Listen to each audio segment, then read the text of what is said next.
हाँ जी, नमस्कार दोस्तों आप सभी को जैसा कि पता है पिछली क्लास में हमने high court 4th grade vacancy के लिए सिलेबस को देखा था।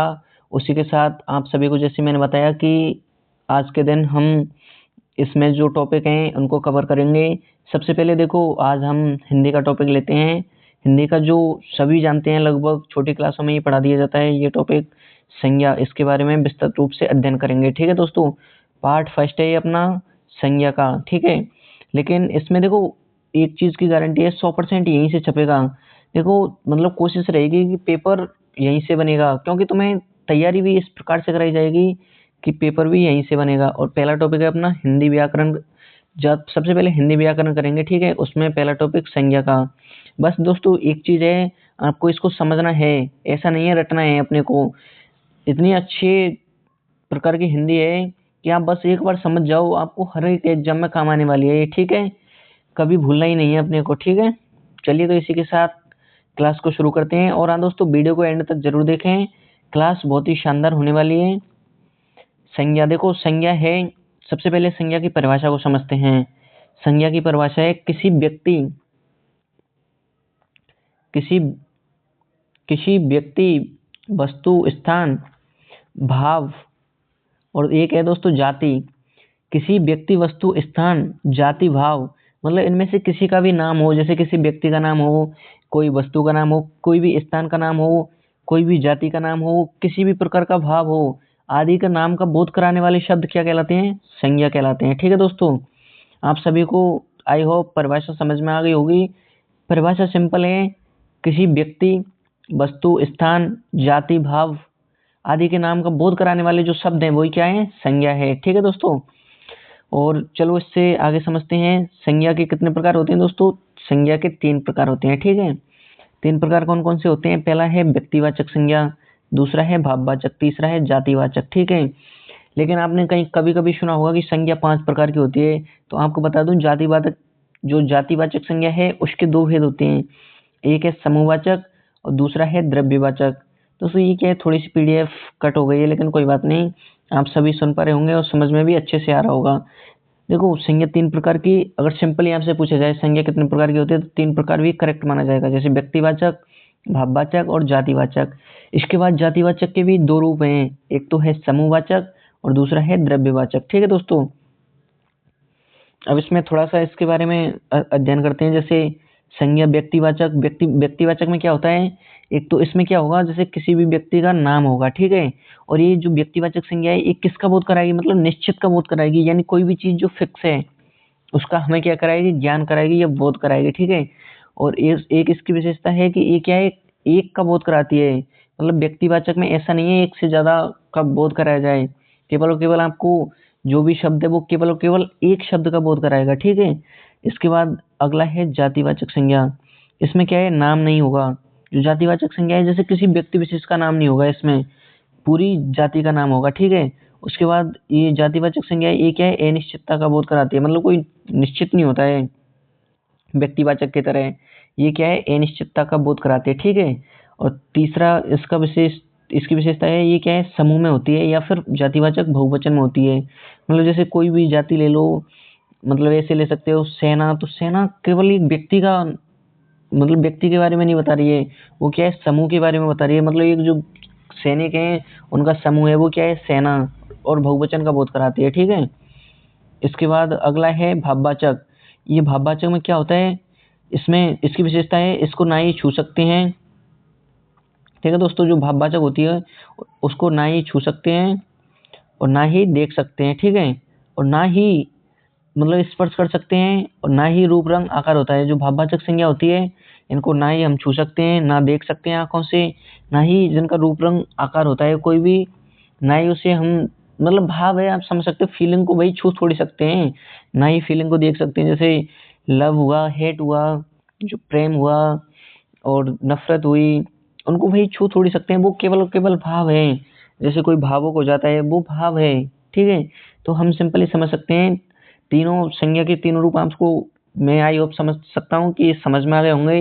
जैसे फर्स्ट है व्यक्तिवाचक, सेकंड है जातिवाचक और तीसरा भाववाचक। ठीक है, इसमें क्या है, व्यक्तिवाचक में निश्चित होगा, नाम का बोध होगा, और एक का बोध होगा। जातिवाचक में नाम नहीं होगा, अनिश्चित होगा, और एक क्या है, समूह का बोध होगा। ठीक है, और ये भाववाचक ये अलग ही है, इसको ना छू सकते हैं, मतलब भाव फीलिंग। ठीक है, ना ही कोई रूप रंग आकार होता है। ठीक है, इसके बाद विस्तृत रूप से अध्ययन करेंगे एक एक संज्ञा का। ठीक है, तो चलिए व्यक्तिवाचक संज्ञा को समझते हैं। व्यक्तिवाचक संज्ञा व्यक्ति विशेष, वस्तु विशेष, स्थान विशेष आदि के नाम को व्यक्तिवाचक संज्ञा कहते हैं। ठीक है, इसमें क्या होगा, एक तो व्यक्ति विशेष होगा। ठीक है, व्यक्तिवाचक संज्ञा में व्यक्ति विशेष, दूसरा एक वस्तु विशेष और स्थान विशेष। जैसे कोई स्थान विशेष है, दिल्ली, मुंबई, कोई भी फिक्स स्थान है, जैसे राजस्थान अपना डिस्ट्रिक्ट है, करौली, कोई मतलब विशेष स्थान फिक्स होना चाहिए, आदि के नाम को व्यक्तिवाचक संज्ञा कहते हैं। या फिर किसी व्यक्ति का कोई नाम है, जैसे आपके सर का नाम है राज सर, ऐसे ही किसी भी व्यक्ति का नाम है, या जैसे कोई भी वस्तु है, वो क्या है, व्यक्तिवाचक संज्ञा में आ जाएगी। ठीक है, व्यक्तिवाचक संज्ञा कहते हैं। फिर निम्नलिखित नामों में व्यक्तिवाचक संज्ञा होती है, जैसे इनके नामों में संज्ञा होती है। कोई व्यक्ति विशेष नाम है, जैसे राम, श्याम, मोहन, वो व्यक्तिवाचक संज्ञा हो गई। जैसे कोई त्योहार का नाम है, वो भी क्या है, व्यक्तिवाचक संज्ञा है। जैसे होली हो गई, दीपावली हो गई, रक्षाबंधन हो गया, गणगौर हो गया। ठीक है, उसके बाद जैसे कोई पर्व या जयंती है, मतलब गांधी जयंती हुई, या फिर रजत जयंती हुई, या फिर कोई भी जयंती XYZ, तो वो क्या है, मतलब व्यक्तिवाचक संज्ञा के अंदर आ जाएगी। ठीक है, इसके बाद अगला है ऐतिहासिक स्थलों के नाम। दोस्तों जो ऐतिहासिक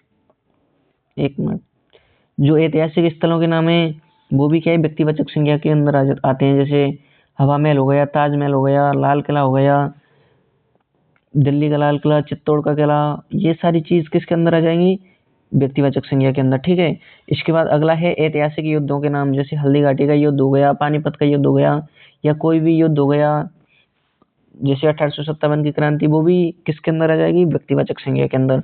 इसके अलावा पत्र का पुस्तक, ग्रंथ आदि के नाम भी, और जैसे कोई भी अखबार है, दैनिक भास्कर हुआ, अमर उजाला, सरस्वती, कोई भी प्रतियोगिता है, दर्पण, पंचतंत्र, सतसई, अष्टाध्याय, रामचरितमानस, महाभारत, ये सभी किसके अंदर आ जाएंगे, व्यक्तिवाचक संज्ञा के अंदर आ जाएंगे। ठीक है दोस्तों, इसके अलावा जो ट्रेनों के नाम हैं, वो भी किसके अंदर आएंगे, व्यक्तिवाचक संज्ञा के अंदर। जैसे जम्मूतनी एक्सप्रेस, जनशताब्दी एक्सप्रेस, ये सारे किसके अंदर आ जाएंगे, व्यक्तिवाचक संज्ञा के अंदर। मतलब ट्रेन, किसी भी ट्रेन का कोई भी नाम है, वो किसके अंदर आ जाएगा, व्यक्तिवाचक संज्ञा के अंदर। ठीक है, उसके अलावा जैसे दिन हुआ, बार हुआ, महीना हुआ, वर्ष के नाम हुए। जैसे दिन मान के चलो, कोई मतलब मंगलवार है, शनिवार है, आज मंगलवार है, तो ये किसके अंदर आ जाएगा, व्यक्तिवाचक संज्ञा के अंदर। जैसे हिंदी महीना हुआ, सावन हुआ, चैत्र हुआ, अंग्रेजी महीना जनवरी, कोई भी ईयर हुआ जैसे 2025।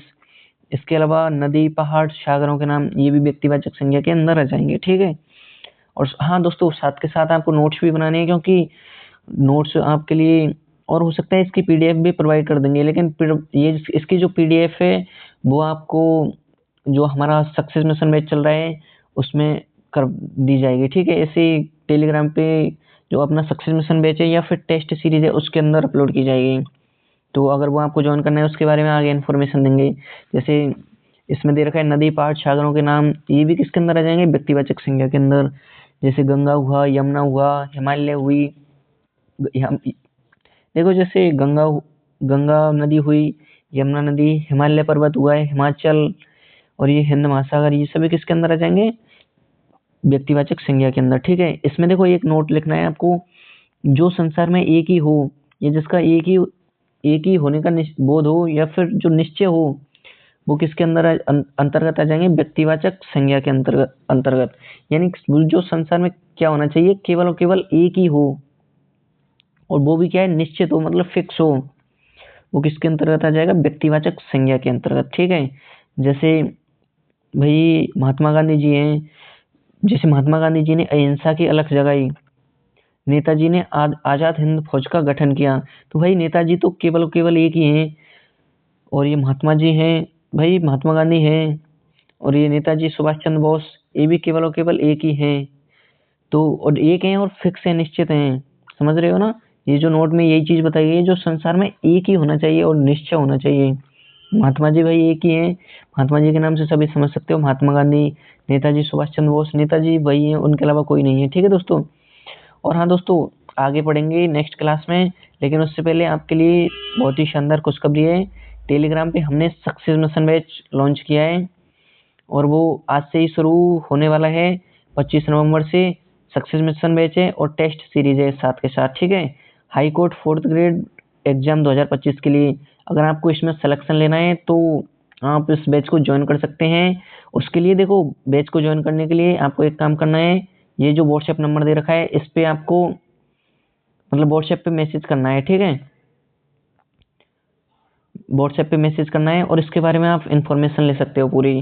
टेलीग्राम का जो ये बैच है और इस पे क्या है, आपको हाई कोर्ट 4th ग्रेड के लिए पूरी कंप्लीट तैयारी करवाई जाएगी, ठीक है। और बहुत ही शानदार बैच है।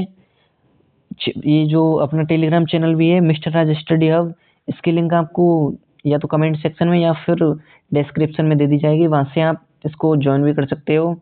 और बहुत ही शानदार ये मतलब सक्सेस मिशन टेस्ट सीरीज भी है। अगर आपकी तैयारी पहले से है तो आप इसके लिए टेस्ट सीरीज भी ले सकते हो।